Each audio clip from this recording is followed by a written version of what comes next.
Hello guys, Mallu from Pune.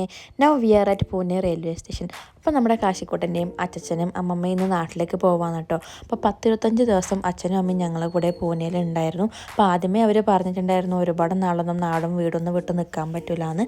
അപ്പോൾ അങ്ങനെ ഞങ്ങൾ ഒരു മാസത്തിന് ശേഷം, ഏകദേശം പറയാം 1 മാസം ആവാനാകുമ്പോൾ തന്നെ ടിക്കറ്റ് കിട്ടിയിട്ടുണ്ടായിരുന്നു. അപ്പം ആ ടിക്കറ്റ് നമ്മൾ ചെയ്തിട്ടുണ്ടായിരുന്നു. അപ്പോൾ അങ്ങനെ അച്ഛനും അമ്മയും നാട്ടിലേക്ക് കൊണ്ടുവിടാൻ വേണ്ടി ഞങ്ങൾ റെയിൽവേ സ്റ്റേഷനിലേക്ക് വന്നതായിരുന്നു വൈകുന്നേരം. അപ്പോൾ നമ്മളൊരു ബാഗ് മാത്രമേ ഞങ്ങൾ ഉണ്ടായിട്ടുണ്ടായിരുന്നു. അപ്പോൾ അത് ചെക്കിങ്ങിന് വെച്ചിട്ട് ആ ബാഗും എടുത്തിട്ട് ഞങ്ങൾ പ്ലാറ്റ്ഫോമിലേക്ക് നടന്നുകൊണ്ടിരിക്കുകയാണ് ചെയ്യുന്നത്. അങ്ങനെ നമ്മൾ ആ പ്ലാറ്റ്ഫോമിലേക്ക് നമ്മൾ എത്തിയിട്ടുണ്ടായിരുന്നു. പ്ലാറ്റ്ഫോം നമ്പർ 2 ആയിരുന്നു കേട്ടോ. അപ്പം B1 ആയിരുന്നു കോച്ച്. അപ്പോൾ ഞങ്ങൾ AC കോച്ചാണ് ബുക്ക് ചെയ്തിട്ടുണ്ടായിരുന്നത്. അപ്പോൾ നമ്മൾ B1-ൻ്റെ അവിടെ നിൽക്കാമെന്ന് വിചാരിച്ചിട്ട് അങ്ങോട്ട് പോയി നിന്നു. അപ്പോൾ ട്രെയിൻ 6:30 നമ്മളവിടെ എത്തിയിട്ടുണ്ടായിരുന്നു. ട്രെയിൻ 7 മണിക്കായിരുന്നു. അപ്പോൾ ഞങ്ങൾ കുറച്ച് സമയം ഇങ്ങനെ വിശേഷങ്ങളൊക്കെ പറഞ്ഞ കാശിക്കോട്ടനങ്ങ് ഭയങ്കര കരച്ചിലായിരുന്നു കേട്ടോ. അച്ഛനും അമ്മമ്മയും പോകുമ്പോൾ അവർ പോകണ്ടെന്നൊക്കെ പറഞ്ഞുകൊണ്ടിരിക്കുന്നുണ്ടായിരുന്നു. അപ്പോൾ അവൻ്റെ മൂടൊന്ന് സെറ്റാക്കാൻ വേണ്ടിയിട്ട് കമലാട്ടൻ അവനോട് ഒരുപാട് കാര്യങ്ങൾ പറഞ്ഞുകൊണ്ടിരിക്കുന്നുണ്ടായിരുന്നു. അവൻ്റെ മൈൻഡും അവനൊന്ന് റിഫ്രഷ് ചെയ്യാൻ വേണ്ടിയിട്ട് ഒരുപാട് കാര്യങ്ങൾ കാണിച്ചു കൊടുത്തും അവനൊന്ന് സെറ്റാക്കി എടുക്കുന്നുണ്ടായിരുന്നു. അവൻ വീട്ടിൽ നിന്ന് വരുമ്പോഴേ ഭയങ്കര കരച്ചിലായിരുന്നു.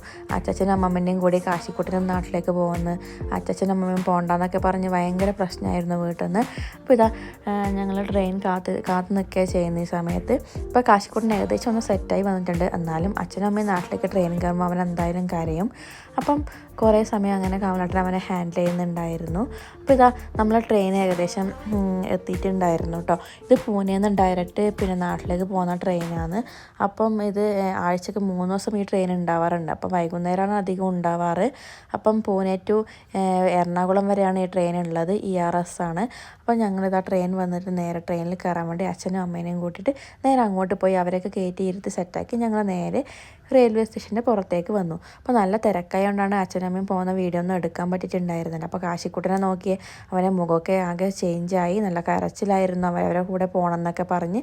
അപ്പം ഞങ്ങൾ നേരെ പുറത്തേക്ക് എത്തിയിട്ടുണ്ടായിരുന്നു. നമ്മൾ പുറത്ത് പാർക്കിംഗ് ഏരിയയിൽ കാറ് പാർക്ക് ചെയ്തിട്ടുണ്ടായിരുന്നു. അപ്പോൾ നമ്മൾ കാർ എടുക്കണം എന്ന് വിചാരിച്ച് നേരെ അങ്ങോട്ട് പോയി. അപ്പോൾ അവിടെ നിന്ന് കാറും എടുത്ത് ഞങ്ങൾ നേരെ കോട്ടേഴ്സിലേക്കുള്ള യാത്രയിലാണ്. അപ്പോൾ പോകുന്ന വഴിക്ക് ഞങ്ങൾ ചായ കുടിക്കാമെന്ന് പറഞ്ഞിട്ടുണ്ടായിരുന്നു. അപ്പോൾ ചായ കുടിക്കാൻ വേണ്ടി ചെറിയൊരു റെസ്റ്റോറൻറ്റ് കണ്ടിട്ടുണ്ടായിരുന്നു പോകുന്ന വഴിക്ക്. അപ്പോൾ ഞങ്ങൾ അവിടെ കയറി ചായയും മൊമോസൊക്കെ കഴിച്ചു. അവിടെ നിന്ന് ഞങ്ങൾ നേരെ റോഡരികിലൊരു കാഴ്ച കണ്ടിട്ടുണ്ടായിരുന്നു. എന്തോ മറാഠീൻ്റെ എന്തോ ഉത്സവം അങ്ങനെ എന്തോ തോന്നുന്നു, ചെണ്ടൊക്കെ വെച്ച് നോക്കി കാണുന്ന പോലെയൊക്കെ കണ്ടിട്ടുണ്ടായിരുന്നു. അപ്പോൾ അതൊക്കെ കണ്ട് ഞങ്ങൾ നേരെ നമ്മളെ ക്വാർട്ടേഴ്സിലേക്ക് വെച്ച് പിടിച്ചിട്ടുണ്ടായിരുന്നു. അപ്പോൾ ഞങ്ങളെ ക്വാർട്ടേഴ്സിലേക്ക് പോയി. അപ്പോൾ നല്ല മഴയുണ്ടായിരുന്നു വൈകുന്നേരം. അപ്പോൾ എൻ്റെ ചാനൽ ആദ്യമായിട്ട് കാണുന്നവരുണ്ടെങ്കിൽ ഒന്ന് ലൈക്ക് ചെയ്യണേ, ഷെയർ ചെയ്യണേ, സബ്സ്ക്രൈബ് ചെയ്യണേ. Thank you.